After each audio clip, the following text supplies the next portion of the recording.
Aspirants welcome to our YouTube channel knowledge hub में आपका एक बार फिर से स्वागत है। स्टूडेंट्स, आज की क्लास है हमारी जीके की क्लास। जीके की क्लास में इसमें सारा कुछ आपको मिक्स है जो करवाया जाएगा, यानी कि history, geography, polity, general science, सारे क्वेश्चन इसमें मिक्स करवाए जाएंगे जीके के। ये वो क्वेश्चन है जो बार बार पूछे जाते हैं, पहले भी पूछे जा चुके हैं। आगामी एग्ज़ाम वगैरह के लिए क्लास काफ़ी इम्पोर्टेंट रहने वाली है, चाहे कोई भी एग्ज़ाम हो, चाहे HSSC CET का हो, दूसरे स्टेट का एग्ज़ाम हो, SSC का हो, कोई भी एग्ज़ाम हो, ये क्लास काफ़ी इम्पोर्टेंट आपके लिए रहने वाली है। क्लास की PDF के लिए आपको डिस्क्रिप्शन बॉक्स में टेलीग्राम चैनल का लिंक दिया है। नॉलेज हब के नाम से टेलीग्राम चैनल है, आपको ज्वाइन कर लेना, वहाँ पर आपको PDF मिलेगी। इसके अलावा जो कैंडिडेट पहली बार क्लास देख रहे हैं वो यूट्यूब पर भी नॉलेज हब को सब्सक्राइब जरूर कर लें। ठीक है, तो चलिए आज की क्लास शुरू करते हैं हम, और हर क्वेश्चन की ऑप्शंस के साथ एक्सप्लेनेशन भी नीचे दी गई है। तो फर्स्ट क्वेश्चन आज की क्लास का है जो हम स्टार्ट करते हैं। श्रीनगर में स्थित वह मस्जिद जिसमें पैगंबर मोहम्मद साहब का एक बाल संरक्षित है, कौन सी है? श्रीनगर के अंदर एक मस्जिद है जहाँ पैगंबर मोहम्मद का एक बाल संरक्षित है। 4 ऑप्शंस दिए हैं आपके सामने, और आपको बताना कौन सी मस्जिद है। तो वो मस्जिद है हजरत बल मस्जिद। हजरत बल मस्जिद। अब नीचे एक्सप्लेनेशन में भी इसमें बता देते कि हजरत बल मस्जिद श्रीनगर में डल झील के बाएं किनारे पर स्थित है। डल झील है जो श्रीनगर के अंदर, वहाँ पर है ये मस्जिद। इस मस्जिद में पैगंबर मोहम्मद का एक बाल संरक्षित है, इसे इस्लाम में पवित्र माना जाता है। हजरत बल मस्जिद है। अगला प्रश्न, निम्नलिखित आचार्यों का सही काल अनुक्रम क्या है? यानी कि कौन पहले आए थे, कौन बाद में आए थे, उस हिसाब से 4 आचार्य दिए हैं इसमें। एक तो शंकराचार्य, एक है रामानुजु, एक माधव और एक चैतन्य। इन चारों का आपको बताना क्रम के हिसाब से, पहले पर कौन से आचार्य आए थे, दूसरे पर कौन से, सबसे लास्ट में कौन से आए थे। तो इनका सही जो क्रम है वो है शंकराचार्य, फिर रामानुज, फिर माधवाचार्य और फिर चैतन्य महाप्रभु।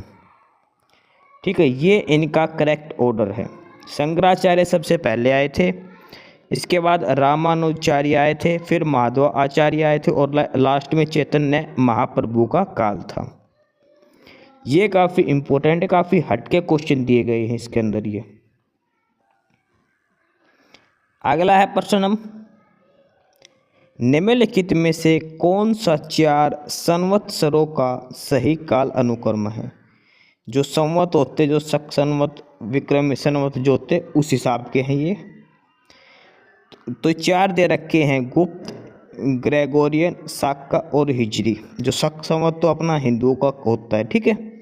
हिजरी होता है ये मुसलमानों का जो होता है, कैलेंडर वगैरह जो बोलते हैं वो। फिर गुप्त और ग्रेगोरियन है।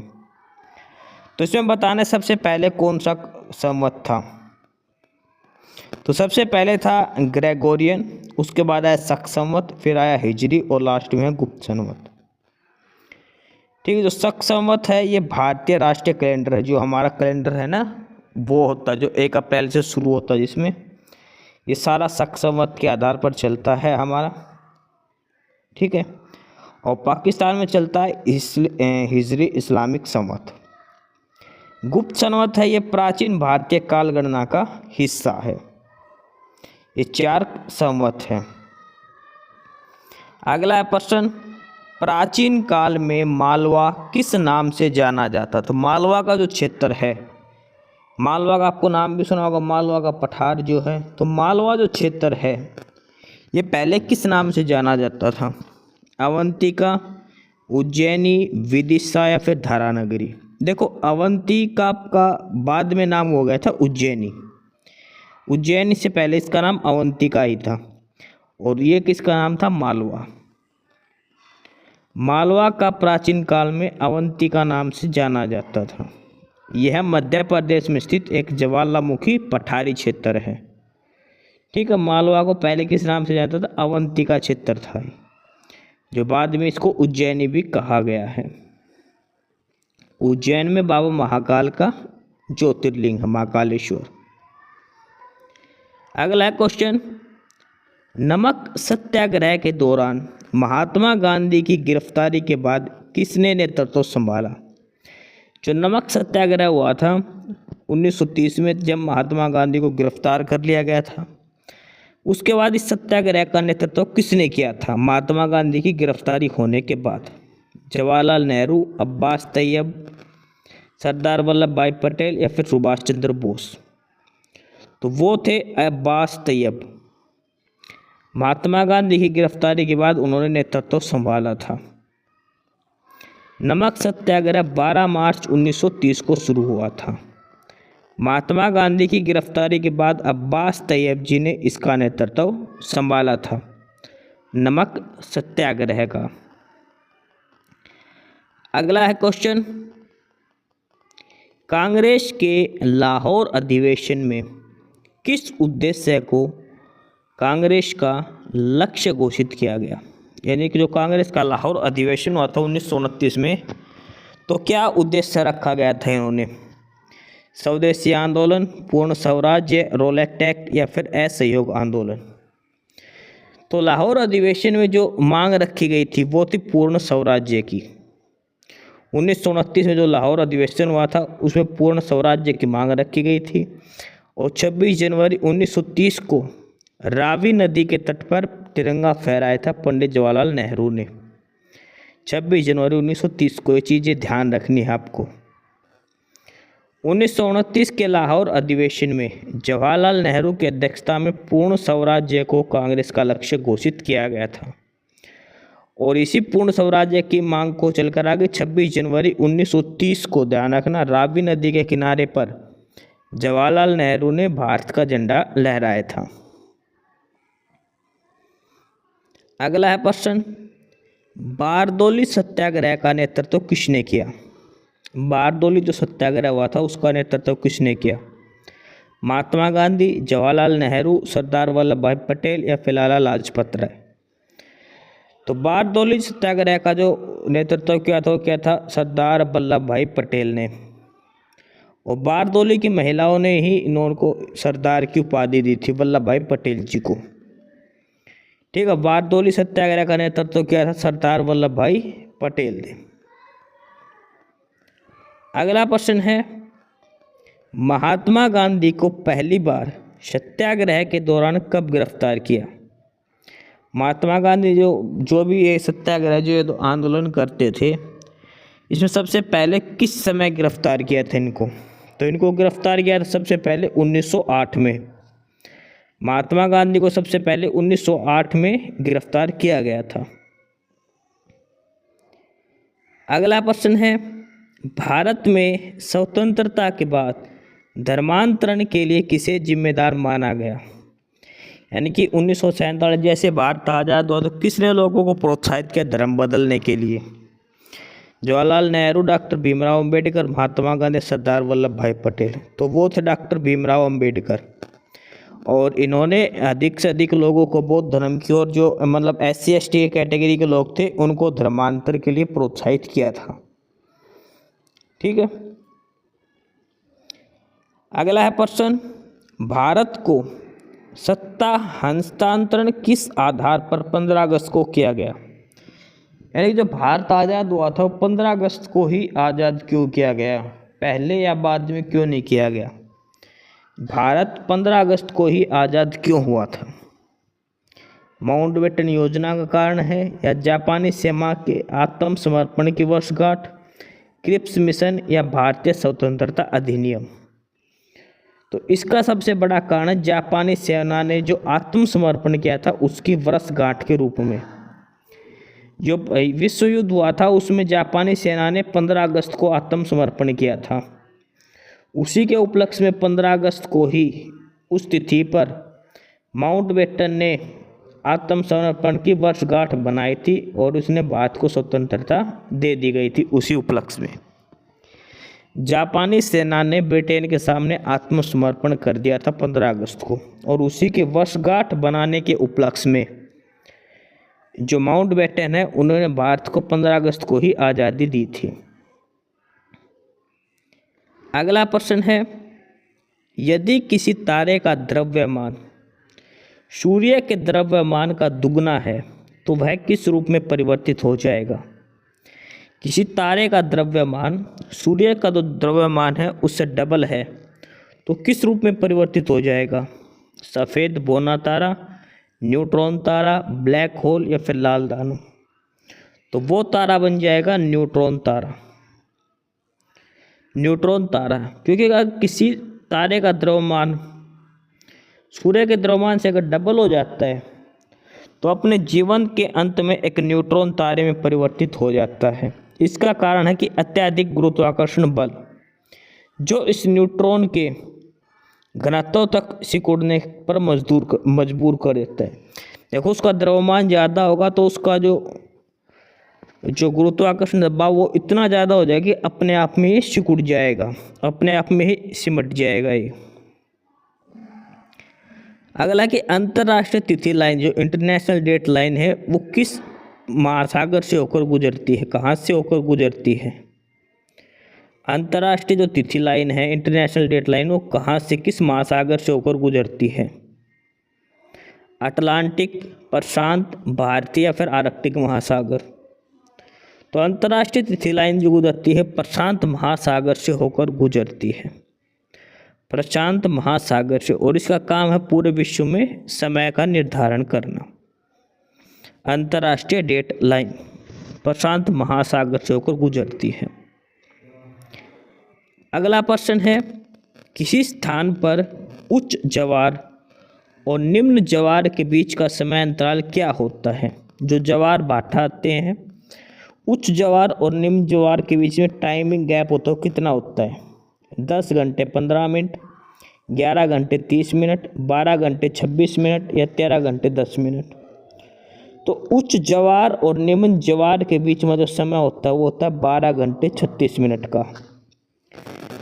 12 घंटे 36 मिनट का होता है, और यह चंद्रमा और पृथ्वी के गुरुत्वाकर्षण के बल के कारण होता है।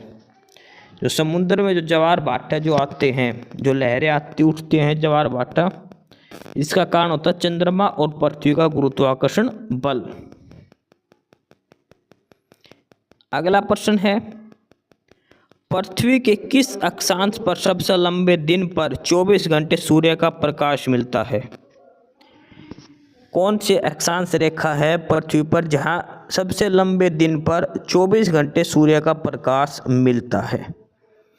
23.5 डिग्री अक्षांश या फिर 45 डिग्री, 66.5 डिग्री या फिर 90 डिग्री? तो वो है 66.5 डिग्री अक्षांश, 66.5 डिग्री अक्षांश पर। जो आर्कटिक और अंटार्कटिक सर्कल दोनों पर सबसे लंबा दिन गर्म संक्रांति पर 24 घंटे सूर्य का प्रकाश मिलता है। इसे मध्य रात्रि सूर्य के रूप में भी जाना जाता है। अगला प्रश्न है, मैन द्वीप किसके बीच स्थित है? मैन द्वीप कहाँ पर है? इंग्लैंड और आयरलैंड, इंग्लैंड और उत्तरी आयरलैंड, स्कॉटलैंड और वेल्स, उत्तरी आयरलैंड और स्कॉटलैंड? देखो, है ये ब्रिटेन में ही। और मैन द्वीप जो है ये है इंग्लैंड और नॉर्दर्न आयरलैंड के बीच में। इंग्लैंड और नॉर्दर्न आयरलैंड, उत्तरी आयरलैंड के बीच में है। यह एक स्वशासित क्षेत्र है। इसकी भौगोलिक स्थिति इसे रणनीतिक महत्व प्रदान करती है। तो मैन द्वीप है ये इंग्लैंड और नॉर्दर्न आयरलैंड के बीच में स्थित है। अगला प्रश्न है, नोआखली किस देश में स्थित है? नौलखी जो है ये है बांग्लादेश के अंदर। कहाँ पर है? बांग्लादेश के दक्षिण पूर्व भाग में है नोआखली। अगला है, कौन सा राज्य गेहूं उत्पादन के लिए उपयुक्त नहीं है? यानी कि 4 में से 3 राज्य ऐसे जहाँ गेहूं होता है, एक में नहीं। पंजाब में भी होता है, हरियाणा भी और उत्तर प्रदेश, तीनों ही उत्तरी भारत के राज्य हैं। इन तीनों में गेहूं का उत्पादन होता है, गेहूं सरसों का, लेकिन तमिलनाडु में गेहूं का उत्पादन नहीं होता। ठीक है, दक्षिण भारत में होने की वजह से यहाँ पर चावल वगैरह होते हैं, लेकिन गेहूं का उत्पादन नहीं होता तमिलनाडु के अंदर, दक्षिण भारत के अंदर। अगला है प्रश्न, लखनऊ, जबलपुर, हैदराबाद और चेन्नई में कौन सबसे पूर्व में स्थित है? लखनऊ, जबलपुर, हैदराबाद और चेन्नई 4 शहर हैं। आपको बताना है इनमें पूर्व की साइड कौन सा शहर है, तो वो है लखनऊ। लखनऊ सबसे पूर्व में स्थित है। जो 4 शहर दे रखे इनमें से, इनकी भौगोलिक स्थिति के अनुसार, जो उत्तर प्रदेश की राजधानी है लखनऊ। अगला है प्रश्न, निम्नलिखित में से कौन सा स्थान तराई क्षेत्र में नहीं आता? तराई क्षेत्र में पीलीभीत, बहराइच, लखीमपुर या फिर हरदोई। तो हरदोई है जो तराई क्षेत्र के अंदर नहीं आता। ठीक, हरदोई जो क्षेत्र है वो तराई के अंदर नहीं आता। तराई क्षेत्र में कौन होता है? मुख्य हिमालय के निचले भाग और उत्तर प्रदेश के उत्तरी जिले तक सीमित है। जो हिमाचल प्रदेश का जो निचला भाग है उसमें हिमाचल का। अगला प्रश्न है, पृथ्वी पर जल चक्र का मुख्य कार्य क्या है? जल चक्र जो होता है भाई, जल भाप बन के उड़ना, बादल बन जाना, तो ये इसका क्या मतलब है? तो ये होता है जल का पुनर्चक्रण। जल का पुनर्चक्रण, जल चक्र को बोलते हैं जल का पुनर्चक्रण। यानी कि जल आएगा समुद्र के अंदर, फिर भाप बन के उड़ेगा, बादल बनेंगे, बारिश होगी, वापस फिर से समुद्र में आ जाएगा। अगला क्वेश्चन है, भारत में साइबेरियन क्रेन को किस पक्षी अभयारण्य में पाया जाता है? साइबेरियन क्रेन ये कहाँ मिलता है? साइबेरियन क्रेन एक पक्षी है, तो ये किस पक्षी अभयारण्य के अंदर पाया जाता है? सुल्तानपुर पक्षी अभयारण्य, भरतपुर का केवलादेव घना पक्षी अभयारण्य, चिल्का झील पक्षी अभयारण्य या फिर काजीरंगा राष्ट्रीय उद्यान। तो ये जो पाया जाता है ये मिलता है भरतपुर का केवलादेव घना पक्षी उद्यान। भरतपुर का जो केवलादेव पक्षी उद्यान है वहाँ पर मिलता है साइबेरियन क्रेन। ठीक है, ये सर्दियों में आता है यहाँ पर। देखो, क्लास की पीडीएफ के लिए आपको डिस्क्रिप्शन बॉक्स में टेलीग्राम चैनल का लिंक है नीचे। टेलीग्राम चैनल है नॉलेज हब के नाम से, आपको ज्वाइन कर लेना है। और जो कैंडिडेट पहली बार क्लास देख रहे हो नॉलेज हब को सब्सक्राइब जरूर कर ले। ठीक है, काफ़ी इंपॉर्टेंट चीज़ें हैं इसमें। क्वेश्चन है, भारत में रबड़ का पौधा किस देश से लाया गया था? सबसे पहले भारत में रबड़ उगाने के लिए जो रबड़ का पौधा लाए थे किस देश से लेकर आए थे? इंडोनेशिया, मलेशिया, ब्राज़ील या थाईलैंड। तो वो लेके आए थे ब्राज़ील से। रबड़ का पौधा भारत में ब्राज़ील से लाया गया था और इसे व्यावसायिक रूप में दक्षिण भारत के राज्यों में उगाया गया था। अगला है, एटीएफ के लिए प्रशासित मूल्य पर क्या सब्सिडी दी जाती है? एटीएफ के लिए आंशिक सब्सिडी, पूर्ण सब्सिडी या कोई सब्सिडी नहीं। एटीएफ के लिए तो इसमें कोई भी सब्सिडी नहीं दी जाती। एटीएफ होता है एविएशन टरबाइन फ्यूल, जो हवाई जहाज का जो ईंधन होता है उसमें, और इसमें कोई भी सब्सिडी वगैरह नहीं दी जाती। अंतर्राष्ट्रीय स्तर पर इसके मूल्य का निर्धारण होता है बाजार में। अगला है प्रश्न, अर्थव्यवस्था में ब्याज दर बढ़ने पर क्या प्रभाव पड़ता है? अगर अर्थव्यवस्था में ब्याज की दर जो बढ़ जाती है, ब्याज जो महंगे हो जाते हैं, तो क्या प्रभाव पड़ता है? बचत में कमी, ऋण की मांग में वृद्धि, उत्पादन लागत में वृद्धि या आय में समानता। देखो, ब्याज की दर बढ़ने से क्या होता है? उत्पादन लागत में वृद्धि हो जाती है। जो चीज़ हम बनाएंगे उसके, क्योंकि अगर कोई प्रोडक्ट बना रही है कंपनी, अगर उसने बैंक से लोन लिया, अगर ब्याज की दर बढ़ेगी तो उसको ज़्यादा पैसे देने पड़ेंगे, लोन महंगा पड़ेगा, तो इस वजह से वो उत्पादन की लागत बढ़ जाती है उससे। प्रश्न है अगला, एफडीआई फॉरेन डायरेक्ट इन्वेस्टमेंट किस प्रकार देश की ब्याज दर को प्रभावित करता है? जो विदेशी जो निवेश होता है वो किस प्रकार देश में ब्याज की दर को प्रभावित करता है? FDI, foreign direct investment. तो इससे क्या होता है? ब्याज दर बढ़ती है, ब्याज दर घटती है, ब्याज दर पर कोई प्रभाव नहीं पड़ता है, फिर ब्याज दर स्थिर रखती है। तो FDI आने से ब्याज दर कम हो जाती है, ब्याज जो मिलता है वो कम हो जाते हैं FDI से। अगला है प्रश्न, आय वितरण में असमानता की कमी का संकेत किस प्रकार दिया जाता है? आय वितरण जो इनकम में डिस्ट्रीब्यूशन होता है उसमें अगर असमानता होती है तो कौन सी कर्व बनाई जाती है? सीधी रेखा द्वारा, वक्र रेखा, बिंदु रेखा या रेखीय ग्राफ द्वारा? तो ये बनाया जाता है वक्र रेखा द्वारा। आय में असमानता की जो कमी है यह वक्र रेखा के द्वारा दर्शाई जाती है। प्रश्न है, गैर सीमा शुल्क बाधाओं में कौन शामिल नहीं है?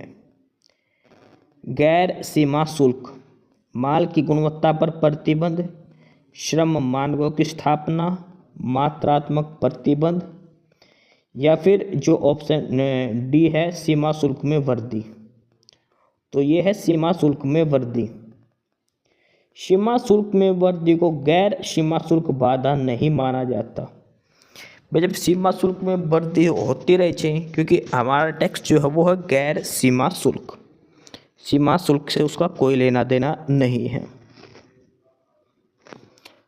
अगला है प्रश्न, डायोड का उपयोग मुख्य रूप से किस लिए किया जाता है? डायोड का किसी भी इलेक्ट्रिक जनरेटर में विद्युत प्रवाह को रोकने के लिए, विद्युत प्रवाह को एक दिशा देने के लिए, ऊर्जा को संग्रहित करने के लिए, या फिर तापीय ऊर्जा को परिवर्तित करने के लिए।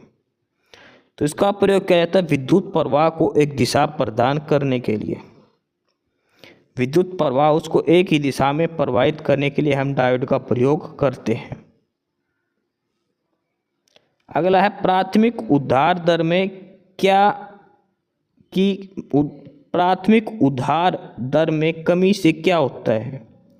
बचत दर में वृद्धि, बैंक ऋण में वृद्धि, उपभोक्ता उत्पादों की मांग में कमी, या उत्पादन दर में गिरावट। तो वो होता है बैंक ऋण में कमी। तो ये इम्पोर्टेंट क्वेश्चन थे आज के, बाकी अगली क्लास में करेंगे। स्टूडेंट्स यही था आज की इस वीडियो में आपके लिए, ठीक है। और बाकी अगर कुछ नहीं समझ में आया या कुछ पूछना हो या फिर किसी स्पेसिफिक टॉपिक पे पूछना हो, वीडियो बनवानी हो, तो आप कमेंट बॉक्स में कमेंट कर सकते हैं, ठीक है। बाकी आप हमारा चैनल नॉलेज हब को सब्सक्राइब ज़रूर करें, अपने फ्रेंड्स को रिकमेंड करें और वीडियो को लाइक करें, शेयर करिए, जुड़े रहिए हमारे साथ। मिलते रहेंगे आपके साथ रोज़ रोज़ नए कंटेंट के साथ, नई अपडेट्स के साथ, ठीक है। और चैनल को शेयर ज़रूर करें अपने फ्रेंड्स के साथ।